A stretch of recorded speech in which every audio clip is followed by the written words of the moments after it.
30 सितंबर 1930 को भगत सिंह के पिता सरदार किशन सिंह ने ट्रिब्यूनल को एक अर्जी देकर बचाव पेश करने के लिए अवसर की मांग की। सरदार किशन सिंह स्वयं देशभक्त थे और राष्ट्रीय आंदोलन में जेल जाते रहते थे। उन्हें व कुछ अन्य देशभक्तों को लगता था कि शायद बचाव पक्ष पेश कर भगत सिंह को फांसी के फंदे से बचाया जा सकता है, लेकिन भगत सिंह और उनके साथी बिल्कुल अलग नीति पर चल रहे थे। उनके अनुसार ब्रिटिश सरकार बदला लेने की नीति पर चल रही है, वो न्याय सिर्फ ढकोसला है। किसी भी तरीके से उसे सजा देने से रोका नहीं जा सकता। उन्हें लगता था कि यदि इस मामले में कमजोरी दिखाई गई तो जन चेतना में अंकुरित हुआ क्रांति बीज स्थिर नहीं हो पाएगा। पिता द्वारा दी गई अर्जी से भगत सिंह की भावनाओं को भी चोट लगी थी, लेकिन अपनी भावनाओं को नियंत्रित कर अपने सिद्धांतों पर जोर देते हुए उन्होंने 4 अक्टूबर 1930 को ये पत्र लिखा था, जो उनके पिता को देर से मिला। 7 अक्टूबर 1930 को मुकदमे का फैसला सुना दिया गया था।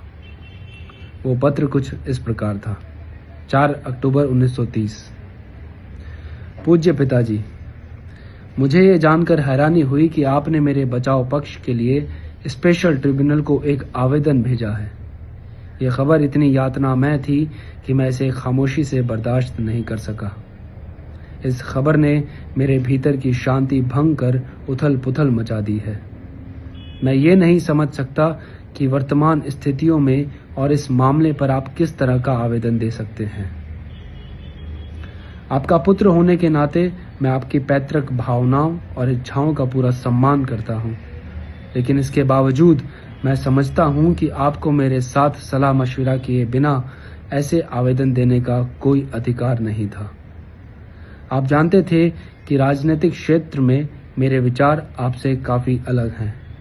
मैं आपकी सहमति या असहमति का ख्याल किए बिना सदा स्वतंत्रता पूर्वक काम करता रहा हूँ। मुझे यकीन है कि आपको ये बात याद होगी कि आप आरंभ से ही मुझसे ये बात मनवा लेने की कोशिश करते रहे हैं कि मैं अपना मुकदमा संजीदगी से लड़ूं और अपना बचाव ठीक से प्रस्तुत करूं। लेकिन आपको ये भी मालूम है कि मैं सदा इसका विरोध करता रहा हूं। मैंने कभी भी अपना बचाव करने की इच्छा प्रकट नहीं की और न ही मैंने कभी इस पर संजीदगी से गौर किया है। आप जानते हैं, हम एक निश्चित नीति के अनुसार मुकदमा लड़ रहे हैं। मेरा हर कदम इस नीति, मेरे सिद्धांतों और हमारे कार्यक्रम के अनुरूप होना चाहिए। आज स्थितियां बिल्कुल अलग हैं, लेकिन अगर स्थितियां इससे कुछ और भी अलग होती तो भी मैं अंतिम व्यक्ति होता जो बचाव प्रस्तुत करता। इस पूरे मुकदमे में मेरे सामने एक ही विचार था, और वो ये कि हमारे विरुद्ध जो संगीन आरोप लगाए गए हैं, बावजूद उनके हम पूर्णतया इस संबंध में अवहेलना का व्यवहार करें। मेरा नजरिया ये रहा है कि सभी राजनीतिक कार्यकर्ताओं को ऐसी स्थितियों में उपेक्षा दिखानी चाहिए और उनको जो भी कठोरतम सजा दी जाए वो उन्हें हंसते हंसते बर्दाश्त करनी चाहिए।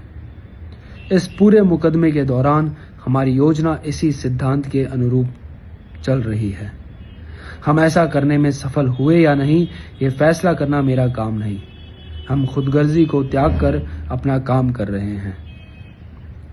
वाइसरॉय ने लाहौर साजिश केस ऑर्डिनेंस जारी करते हुए इसके साथ जो वक्तव्य दिया था, उसमें उन्होंने कहा था कि इस साजिश के मुजरिम शांति व्यवस्था को समाप्त करने का प्रयास कर रहे हैं। इससे जो हालात पैदा हुए, उसने हमें ये मौका दिया कि हम जनता के समक्ष ये बात प्रस्तुत करें कि वो स्वयं देख लें कि शांति व्यवस्था या कानून समाप्त करने की कोशिश हम कर रहे हैं या हमारे विरोधी। इस बात पर मतभेद हो सकते हैं, शायद आप भी उनमें से एक हो जो इस बात पर मतभेद रखते हैं, लेकिन इसका मतलब ये नहीं कि आप मुझसे सलाह किए बिना मेरी ओर से ऐसे कदम उठाएं। मेरी जिंदगी इतनी कीमती नहीं जितनी कि आप सोचते हैं। कम से कम मेरे लिए तो इस जीवन की इतनी कीमत नहीं कि इसे सिद्धांतों को कुर्बान करके बचाया जाए। मेरे अलावा मेरे और साथी भी हैं जिनके मुकदमे इतने ही संगीन हैं जितना कि मेरा मुकदमा। हमने एक संयुक्त योजना अपनाई है और उस योजना पर हम अंतिम समय तक डटे रहेंगे। हमें इस बात की कोई परवाह नहीं कि हमें व्यक्तिगत रूप में इस बात के लिए कितना मूल्य चुकाना पड़ेगा। पिताजी, मैं बहुत दुख का अनुभव कर रहा हूँ। मुझे भय है आप पर दोषारोपण करते हुए या इससे बढ़कर आपके इस काम की निंदा करते हुए मैं कहीं सभ्यता की सीमाएं न लांघ जाऊं और मेरे शब्द ज़्यादा सख्त न हो जाएं। लेकिन मैं स्पष्ट शब्दों में अपनी बात अवश्य कहूँगा। यदि कोई अन्य व्यक्ति मुझसे ऐसा व्यवहार करता तो मैं इसे गद्दारी से कम न मानता, लेकिन आपके संदर्भ में मैं इतना ही कहूँगा कि ये एक कमज़ोरी है, निचले स्तर की कमज़ोरी। ये एक ऐसा समय था जब हम सबका इम्तिहान हो रहा था। मैं ये कहना चाहता हूँ कि आप इस इम्तिहान में नाकाम रहे हैं। मैं जानता हूँ कि आप भी इतने ही देश प्रेमी हैं जितना कि कोई और व्यक्ति हो सकता है। मैं जानता हूँ कि आपने अपनी पूरी जिंदगी भारत की आज़ादी के लिए लगा दी है, लेकिन इस अहम मोड़ पर आपने ऐसी कमजोरी दिखाई, ये बात मैं समझ नहीं सकता। अंत में मैं आपसे, आपके अन्य मित्रों एवं मेरे मुकदमे में दिलचस्पी लेने वालों से ये कहना चाहता हूँ कि मैं आपके इस कदम को नापसंद करता हूँ। मैं आज भी अदालत में अपना कोई बचाव प्रस्तुत करने के पक्ष में नहीं हूँ।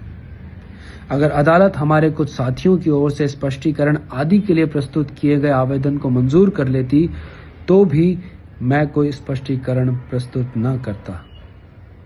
भूख हड़ताल के दिनों में ट्रिब्यूनल को जो आवेदन पत्र मैंने दिया था और इन दिनों में जो साक्षात्कार दिया था, उन्हें गलत अर्थों में समझाया गया है और अखबारों में ये प्रकाशित कर दिया गया कि मैं अपना स्पष्टीकरण प्रस्तुत करना चाहता हूँ। हालांकि मैं हमेशा स्पष्टीकरण प्रस्तुत करने के विरोध में रहा।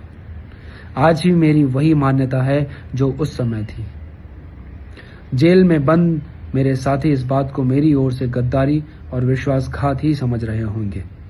मुझे उनके सामने अपनी स्थिति स्पष्ट करने का अवसर भी न मिल सकेगा। मैं चाहूंगा कि इस संबंध में जो उलझनें पैदा हो गई हैं, उनके विषय में जनता को असलियत का पता चल जाए। इसलिए मैं आपसे प्रार्थना करता हूं कि आप जल्द से जल्द ये चिट्ठी प्रकाशित कर दें। आपका आज्ञाकारी भगत सिंह।